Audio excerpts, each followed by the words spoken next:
All right, welcome back to From Arbitration, and some bad news. JB's not here. That's terrible news, man. I'm talking to JB about midweek. We was talking about his next episode on 3996 and DOAS and PET, and so I'm like, okay, so Sunday when you're doing that, he's like, Sunday? I was like, well, yeah, when you're coming in Sunday. So I'm not going to be here Sunday. I'm not even going to be in town. So he's not here. And what's so funny is I've seen people on message boards this week talking about how they can't wait till Sunday for this episode because they need it so bad. He ain't going to be here. I was even telling somebody that I was talking to about this week, and I said, yeah. I said, going to be stuck with me again this week. JB can't be here. And they was like, oh, man, that sucks. So I appreciate that. But, yeah, no JB this week. He will be back. I don't know when he'll be back. Next week, I got a special guest coming in, and I'm excited about it. I tell you, I've been trying to get different people on to them being wherever they're at in different cities and stuff. I still can't figure that out. If somebody knows how to do that, message me. I'm desperate. But got a lot of people that want to participate, and I don't mind that at all, as long as they know what they're talking about. But I just can't figure that out. But this individual reached out to me back when I was doing my 16.7 episode, and he was like, hey, man, really appreciate the podcast. That's neat stuff. On the 16.7, I don't agree with you. I was like, all right, that's fine. He's like, yeah. There's some things in there that I just, where we're at, we don't agree with that. I said, hey, no problem whatsoever. He said, if you don't mind, I'd like to come down and do one sometime. I said, come on. Well, he's coming. So I got a special guest next Sunday. I can't wait. I'm not going to tell you who it is just in case it don't work out. But I'm excited about it. I tell you all the time, I don't need to be the only voice at all. I'm not an expert at anything. Like I said, I've dealt with a lot of things, but I don't consider myself to be an expert at any one thing. So however you do it, as long as it makes sense, I'd love to hear from you. And because, like I said, I'm still learning. Iron sharpens iron is what I feel. And so I look forward to it. And hopefully he'll have some good things to say and educate us. So that's going to be next week. Special guest. The next week, I've got to leave early Sunday. So I don't know if JB's going to be able to come and do one or not. We'll just have to play that by ear. So I apologize for that. So this week's going to be very short.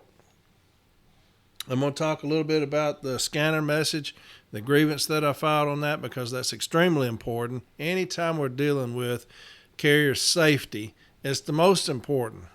The most important is our safety. So I had that scanner message I told you about that I saw on Facebook that really pissed me off.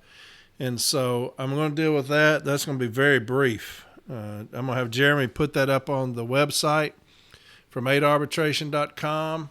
Look at that. It'll have my contentions and everything about that scanner message. There's also a B-team decision, a prior B-team decision. I'm going to have to get it this week so he can put that up because when I was looking through my stuff, I don't have that. But this is a formal Step A resolution based off of that B-team decision. Okay, so it'll help you. It's got my contentions in there. Nothing fantastic, nothing major, just basic contentions. But it'll help you if you're wanting to file a grievance on that scanner message. And you should.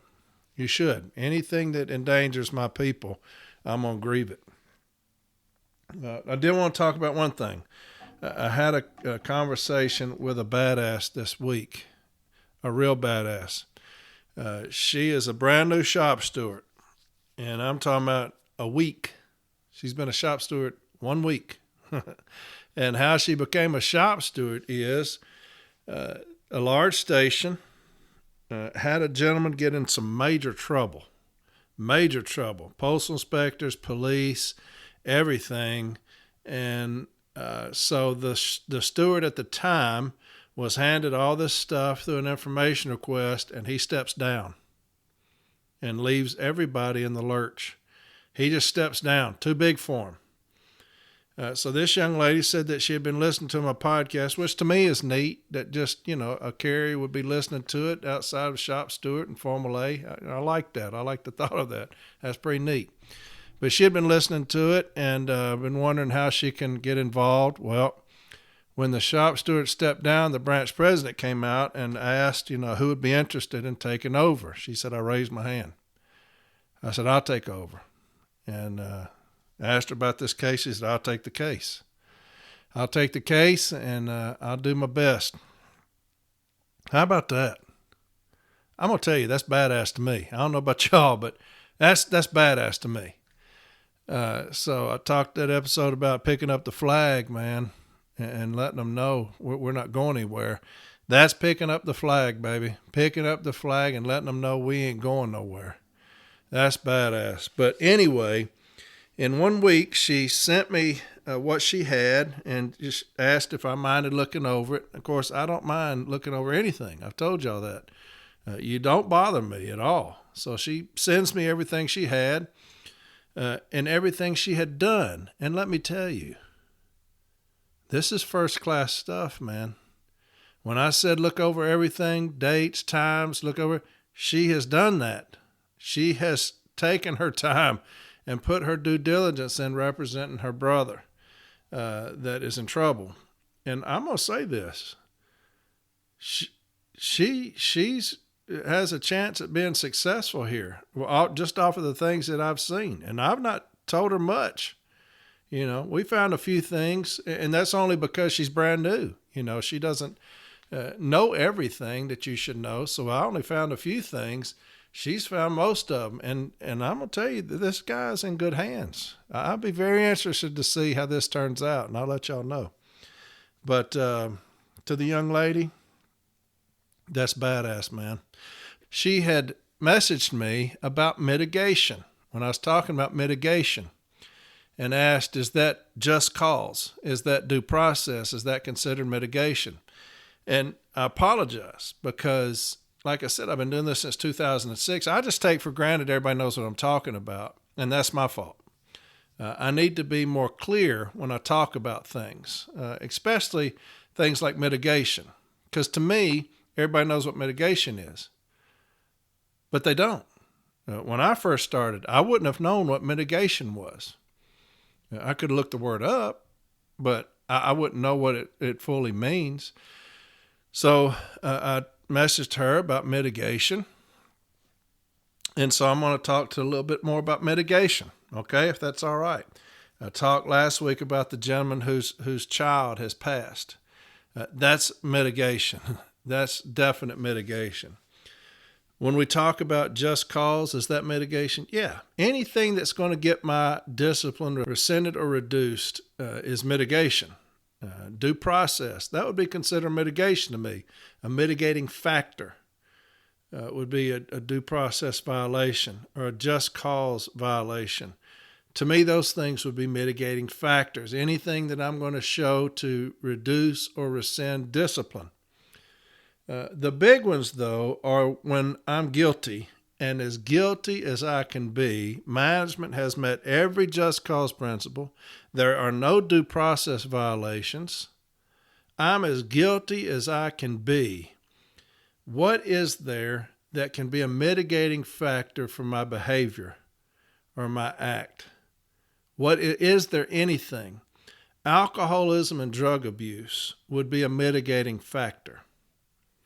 The loss of a child would be the biggest mitigating factor. The loss of a parent, a brother or sister, a loss of that, a loss of a coworker, a friend.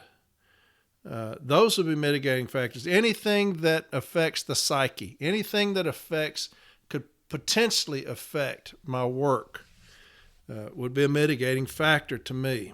A divorce would be a mitigating factor. Problems with children. I had a supervisor that we were really good friends, 20 years ago, really good friends. Well, his kids were put in jail, and he just went to hell.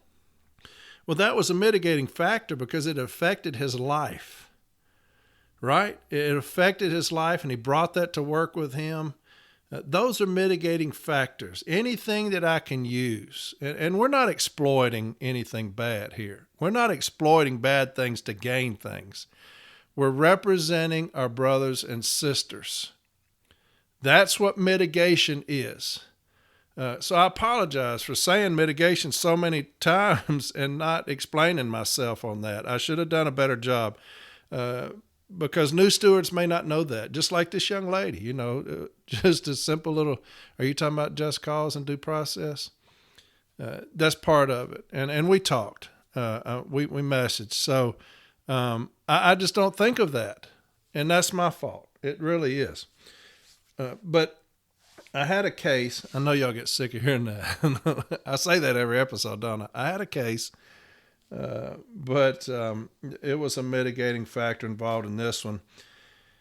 I'll tell you about two cases. And if you get sick of hearing about cases, just message me and say, hey, we get sick of hearing about cases. But it's a good way to tell about examples to you is through cases that I've done.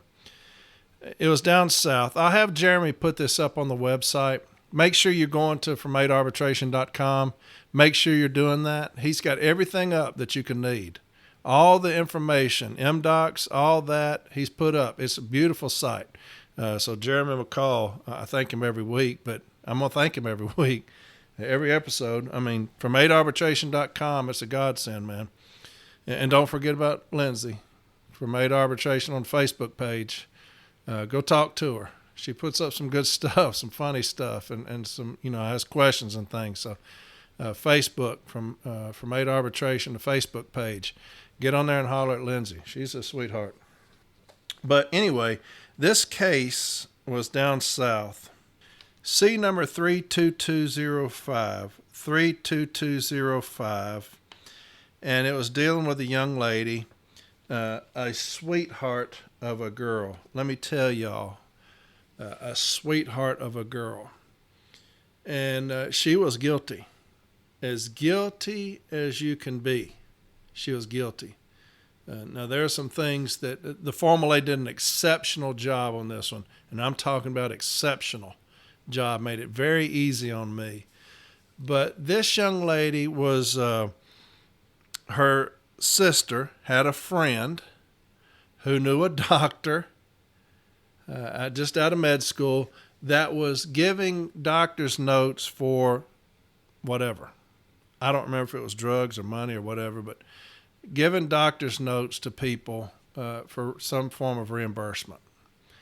And so this young lady got her hands on some, and this doctor had filled out the first few and then told her that if she needed any more, just to fill them out herself.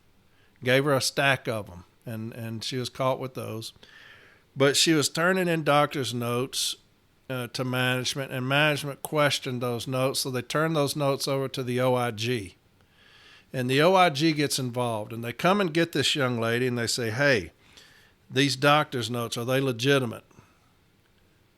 Yes. Okay, so you're going to this place of business, this doctor's office. You're going here for these doctor's appointments. Yes, I am. Get in the car. We're going to this place of business, and you show us where it's at. So they take her to where this address is, and there's no building. There's no office. There's grass. There's an empty lot. So they stop and they say, now, how are you going here? There's no lot. There's no building. How are you going there? So she has to admit that she falsified these doctor's notes. She falsified them. So they remove her. And as it turns out, this young lady had just had a miscarriage. And it was traumatizing to her. And so during this time, all this stuff was happening. Right after her miscarriage, all this stuff started happening. The formal aid did a magnificent job of putting in the file how miscarriages affect a woman's psyche, the depression, the work habits, everything that goes along with a miscarriage. This formal aid did a fantastic job of documenting these things. And the arbitrators bought all of that. And bought it. I mean, it's true. And so, but I'll never forget this hearing. Out of all of my hearings, I'll never forget this one. And it's because of my behavior. Completely unacceptable. I went off the deep end in this hearing. So much so, I'm shocked that the arbitrator didn't kick me out.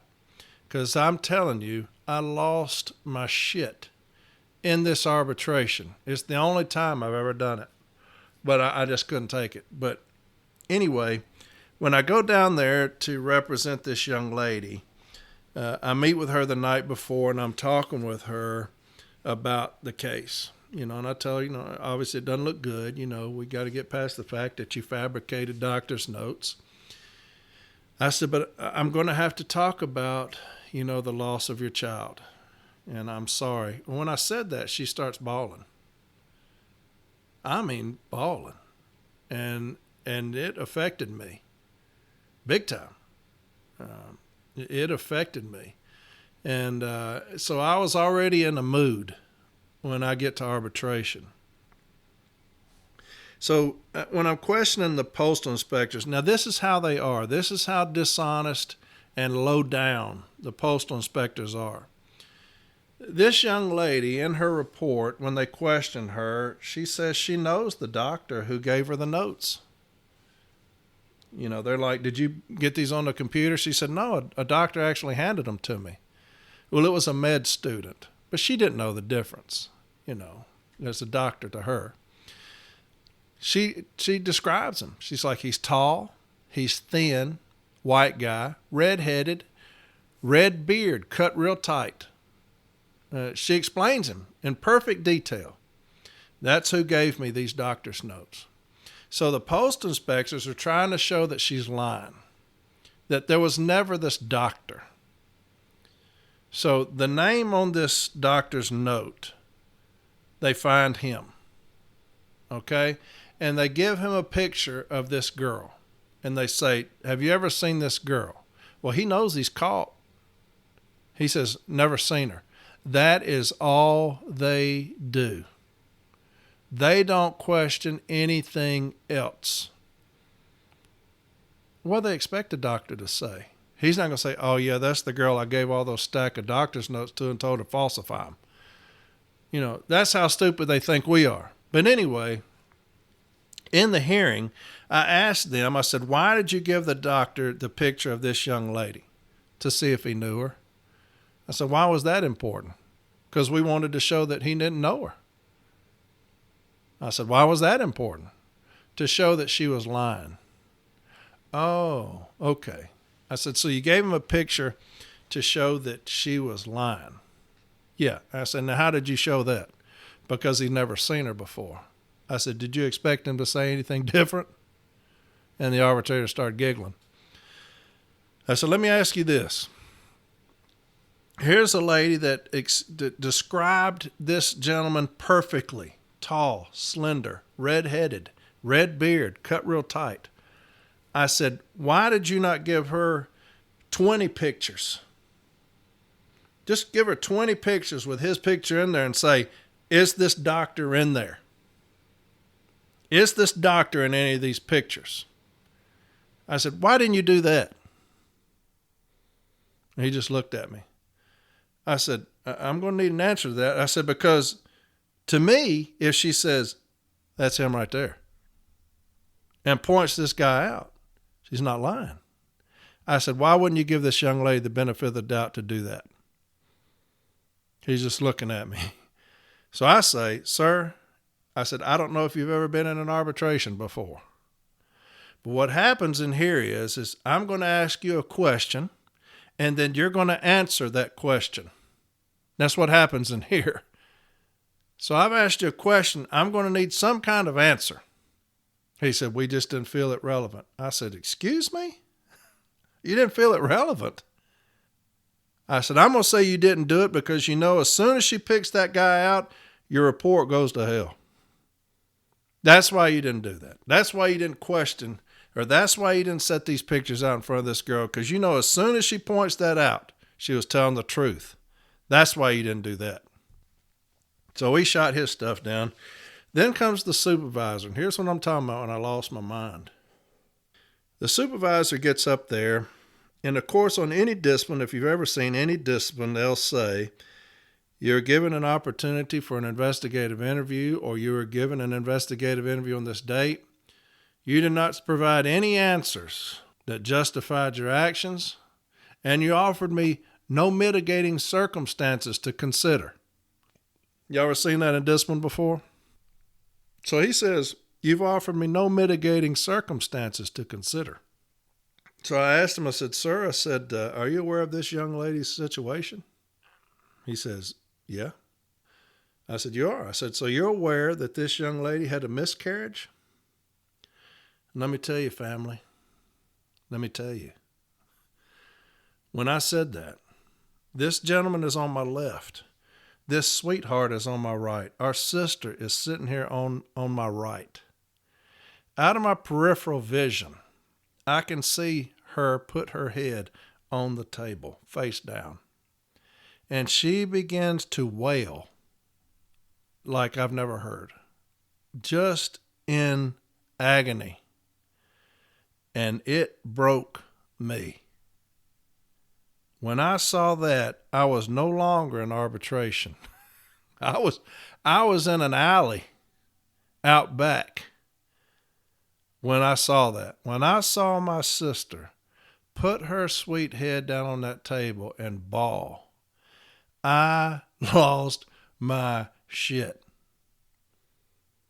So I said, sir, I want you to tell this young lady right now that the loss of her child was not a mitigating factor to you. Tell her. The other advocate says, objection. I didn't even hear that. I said, what in the hell is wrong with you, man? What in the hell is wrong with you? She says, objection. Slams her hand down on the table.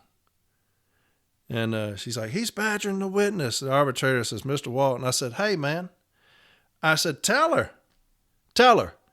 I said, tell this young lady that the loss of her child wasn't a mitigating factor. I said, you can't do it. I said, because you're sorry, man. I said, you are a sorry individual. This advocate, I promise you.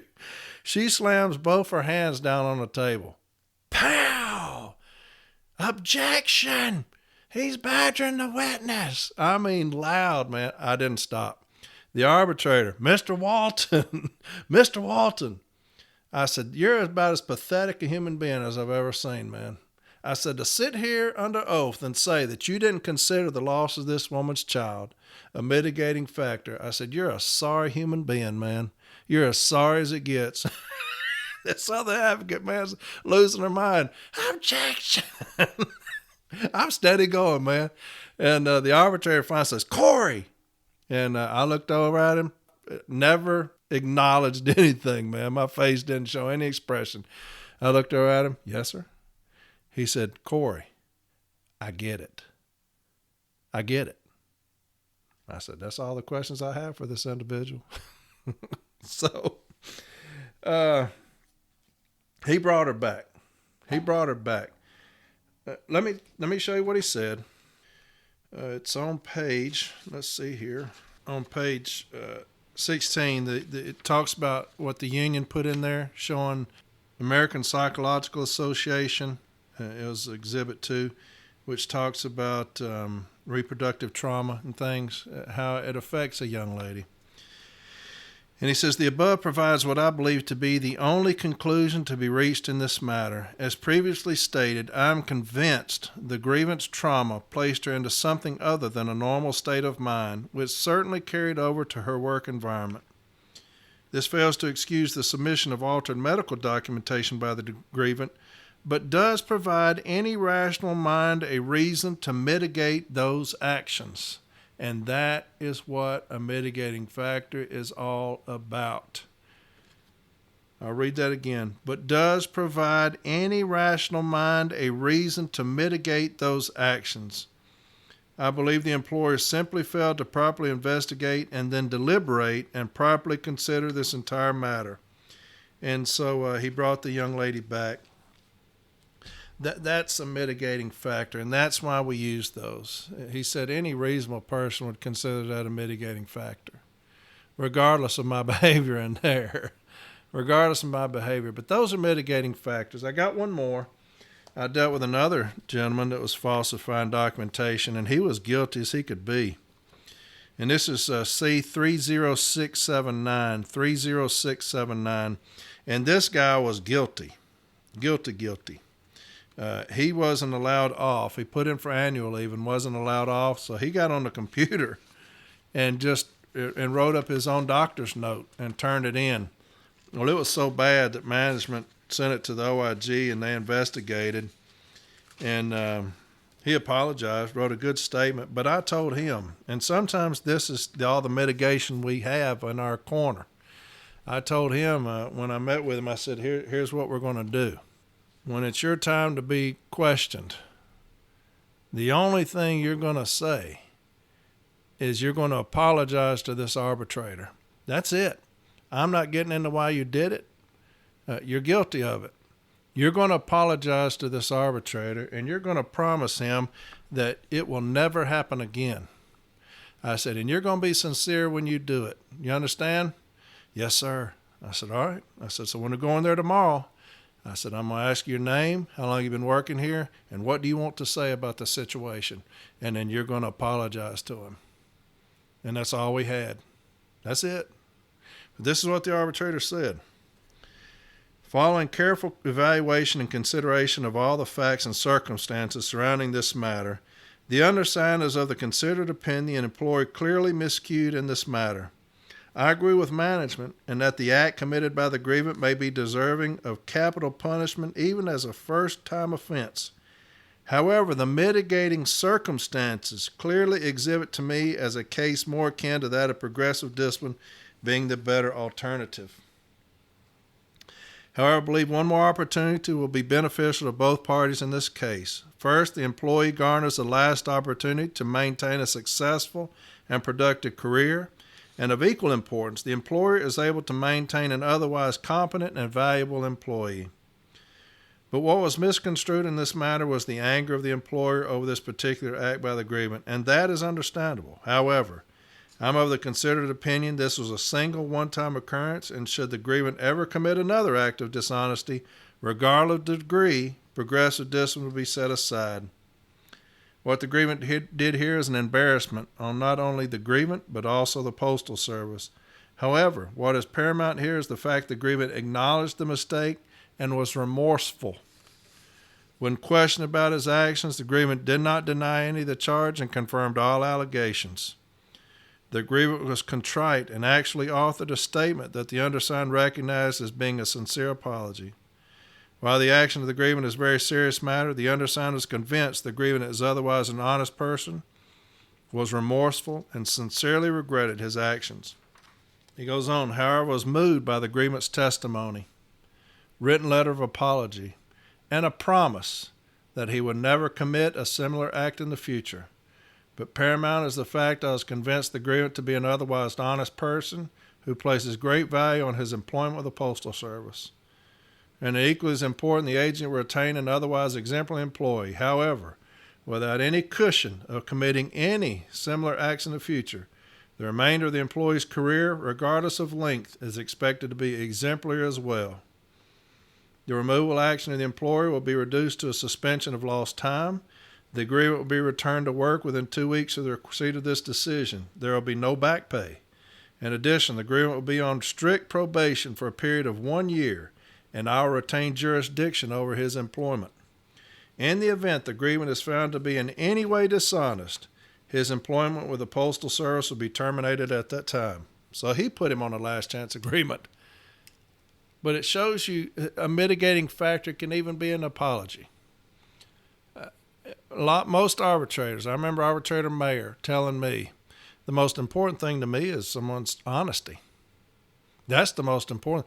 And he said this to me. I was standing outside in the hallway when he said it. He said, I don't care what you've done. If you come in there and you act sincere and you're truthful and you're remorseful, he said, that goes a long way with me.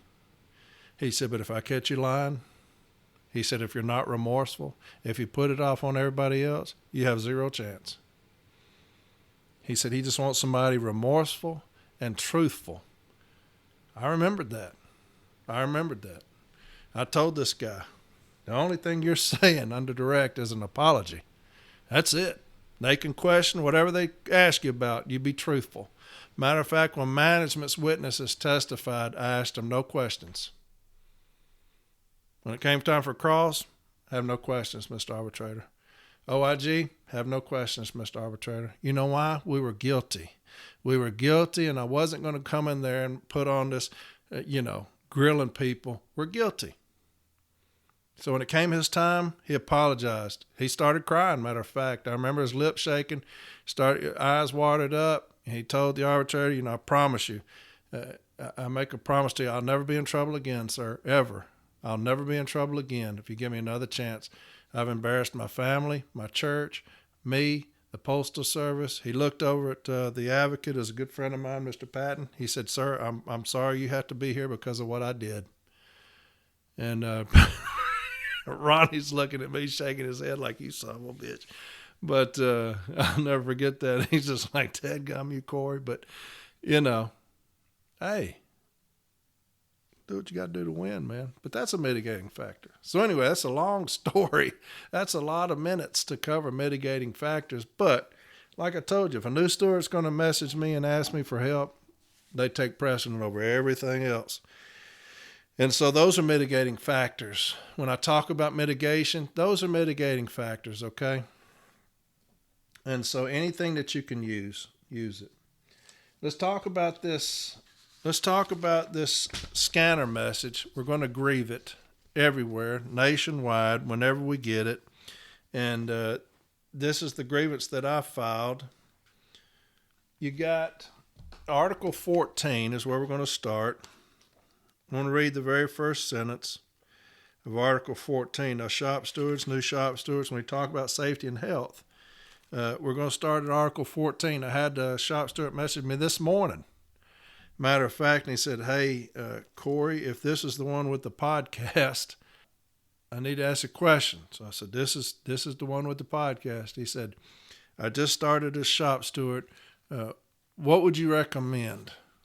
The quickest way to learn. So I gave him some things, and I said, 8, 16, 41, JCAM, these things here. But 14 is a great one, safety and health.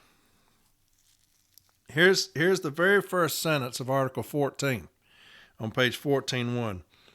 It is the responsibility of management to provide safe working conditions in all present and future installations and to develop a safe working force. It is the responsibility of management.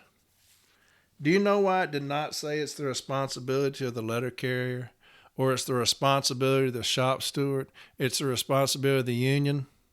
Do you know why it didn't say that?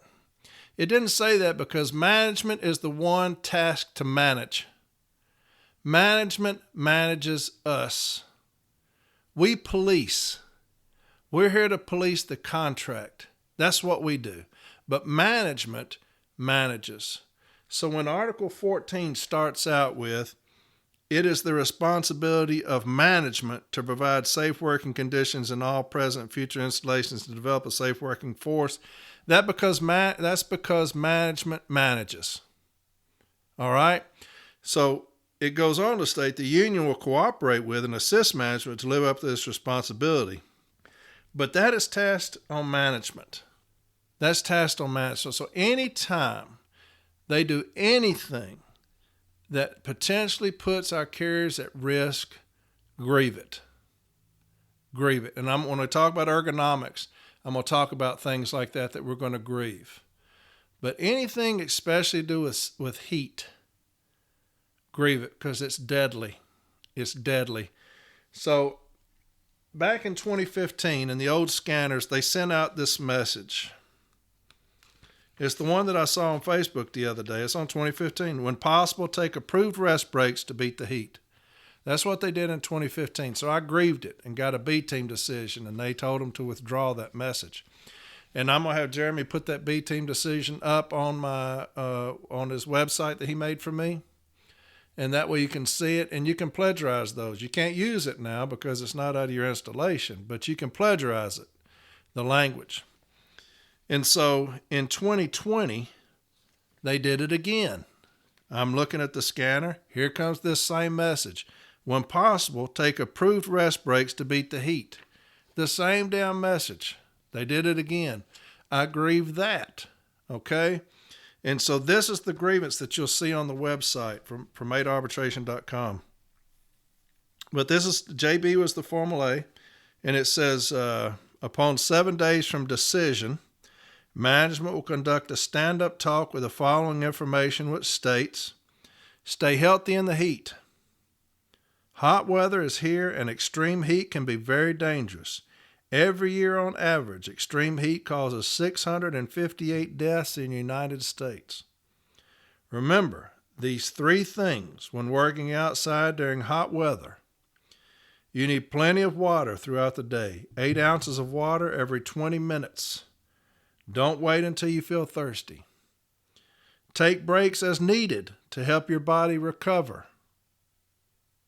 Get that? Take breaks as needed to help your body recover. Resting in the shade or in air conditioning helps you cool down. It's important to know the signs of heat-related illnesses. Acting quickly can prevent more serious medical conditions and may even save lives. Hey, family, if you're out in the heat and you feel yourself overcome and you have no air conditioning, I suggest you go to a building that has air conditioning. Go in there and have a seat and get yourself to where you're out of trouble. That's what I recommend. If you feel like you're past that point, call your supervisor and say, hey, you need to come do something with me because I am not well. The heat has gotten to me. I'm not well. I don't give 2 shits what they say after that. I don't care if they say, well, you got to do that. The steward's going to take care of all that. You do not go back out there in that heat if you've been overcome. I don't care what they threaten you with. We're going to deal with all that through a grievance procedure. 100 times out of 100 times, I'm going to get you out of anything when it's dealing with your safety, especially the heat. If you take 20 breaks and management calls you in the office and said, damn, what happened yesterday? You took 15 breaks. It was hot. I got hot. Well, you're only supposed to take 2 breaks. Well, you need to talk to my shop steward about that. You're going to have to quit taking all these breaks. All right, you're going to have to talk to my shop steward about that. That way your shop steward can fire their ass up with a grievance on it. You will not, at any time, threaten me and threaten my safety for some damn mail. At no time. That mail is completely irrelevant to me. It means nothing compared to my safety. You tell your carriers, take breaks as needed in the heat. In that hot, I'm lucky because I have a walking route and I get cooled down. I sweat more than people in the vehicle because I'm out there walking, but I'm getting cooled down. I'm in the shade. I'm moving. In that vehicle, it gets to be about 140 or 130 degrees. That's the same as an oven. You have no relief. You have a fan that's just circulating hot air like a microwave. You have no relief. Do you know what you're supposed to do to seek relief? Go get you in some air conditioning. Pull over somewhere. Sit in some shade. Pour water all over yourself. Drink as much as you can. Get yourself hydrated. You are the only ones that care about you. You are the only ones that care about your safety. Management will never care about your safety. The only time you'll hear management say they care about your safety is when they have their sorry ass on a stand in arbitration telling the arbitrator they care about your safety. That's the only time you will ever hear these sorry asses say that they are concerned about your safety. In that station, they don't care about you. They care about their numbers, and that's it. So you care about you. Nothing is more important than your safety. Ever. Nothing. So shop stewards, when you get these messages, grieve it. Grieve it. I'll read you my issue. You can come up with your own issue, and y'all may in your installation y'all may deal with this a lot, and I've already dealt with it. But my issue is: did management violate Articles 14 and 19 of the National Agreement when they sent a message over the city letter carrier scanner, informing city letter carriers that they could only take breaks from the heat on approved rest breaks? If so, what is the appropriate remedy? And then I had 15 and 19 because I had a prior B team decision. 17 and 31 because I wanted to know the name of the person who put that message on there. I wanted to know the name of the person who put that message on there because I wanted to contact them and ask them why they were such a fool. I didn't get that, so I hit them with a 1731. I asked for the stand-up talk that I was given. So management will immediately give a stand-up talk at each station in the national installation and inform carriers to take breaks as needed when dealing with the heat, which would bring management into compliance with B-team decision there. I asked for money, $10 a calendar day until it was done, $500 to the branch because I'm not taking this as lightly. This is not a joke to me. And I was hoping that if I can get in front of an arbitrator that was favorable to the union, $10 a calendar day for every carrier in the national installation, I'd hit these bastards in the pocket for doing that. It's reckless and it's deadly. It's got my contentions in there. Like I said, they're nothing special. On 418, corporate communications sent out the following message over the carrier scanners. When possible, take approved rest breaks to beat the heat. And then I have in there under section 24234 of the M39 handbook, it describes the carrier's approved breaks. Talks about I get 2 breaks. This message is almost identical to the message local management has stated in the past when instructing carriers how to deal with the heat. It is ignorant, uneducated, and deadly. Talked about the B-team decision. The union dealt with local management's ignorance as it pertains to instructions that directly and intentionally place carriers in harm's way. And that's what that message does. That's why you grieve it. That decision instructed management in the national installation as follows, and it talks about the B-team telling them to cease and desist that. So this message sent out over the scanner on 4/18/20 was in direct violation of that B-team decision. Management's constant attempt to relegate city carriers to a set number of breaks when dealing with the heat-related issues is disturbing and careless. The following information was included in the decision, and it gave that stand-up talk that I read to you on that formulated contention. And I took a shot at the DM. I said, it's hard to believe that a district manager that forces entire groups, ops, labor, nurses, human resources, postmasters, safety, etc., to go out on safety blitzes in an attempt to catch letter carriers doing something wrong would be so out of touch with real safety issues that he would allow this to go out over the letter carrier scanner. Maybe if he did less micromanaging and less telecons, he could step up and be a true champion of city letter carrier safety. So I just took a shot at him because he's irresponsible and stupid. But that's the grievance that we need to file. Like I said, y'all's installation, your cities, y'all may already beat that. Y'all may have something against that. But new stewards, smaller installations, you don't deal with it. Anytime you see a message on the scanner about take approved rest breaks, beat the heat or whatever, grieve that. Grieve it. It's a deadly message, and it's irresponsible. So grieve it, get them to retract it, and keep looking at your messages, because if they keep doing it, I'm going to try to hit them in the pocketbook, keep them to stop, okay? I've got a massive grievance that I filed over a stand-up talk. A manager in this installation gave a stand-up talk to the carrier saying, you only get 2 breaks. If I see anybody taking more than 2 breaks in the heat, you're getting written up. That's what he said. We filed a massive grievance on that because that is as deadly as it gets. As deadly as it gets. So maybe in a couple of weeks I'll do one on that, and we'll put that grievance up. It is a massive grievance, and I'm going to try to get Jerry to put it up because you can take all the language out of that and use it. Okay? It's got great contractual language. It's probably things that you've never seen before, never heard of. In that grievance. That was back when I was on the National Safety Committee, so I was privy to all of these things. And so we waylaid management with this grievance. I had some statements from some pretty high-ranking people in there as well. But you can plagiarize all this, steal all of it. I don't care. You can use all of it. But it's getting close to summer. It's getting close to summer. Protect your brothers and sisters, shop stewards. Protect your family, okay? When you see these messages, protect them. Grieve it. Grieve it immediately, all right? You got your little template right there that Jeremy will put up for you, okay? And you can use it. Just take out my installation. You can use it if you want. Very simple, very easy. That'll keep you from having to type up one. So you can just take that one. Use the issue. Use the remedy if you want. I don't care.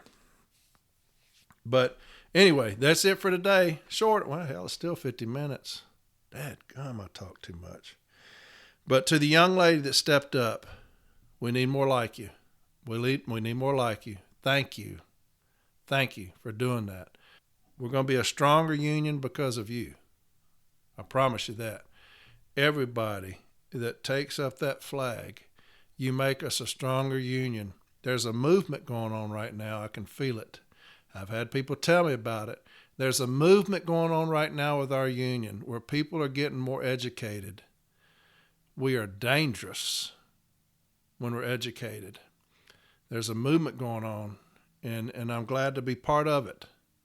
I am, because I love knowing that my people are succeeding, are winning, are learning, are striving to be better. Man, that's fantastic. It's beautiful. It really is.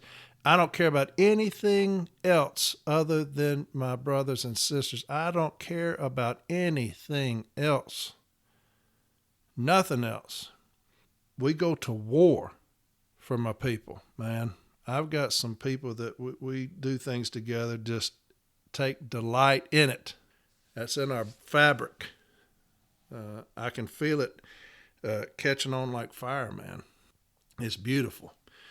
Next week, got a special guest. Hopefully, keep your fingers crossed, man. He's going to talk about some 16-7. I told him to talk about whatever he wants to, man. I'm just glad he's coming. I'm honored that he would consider coming down and doing that. Really am.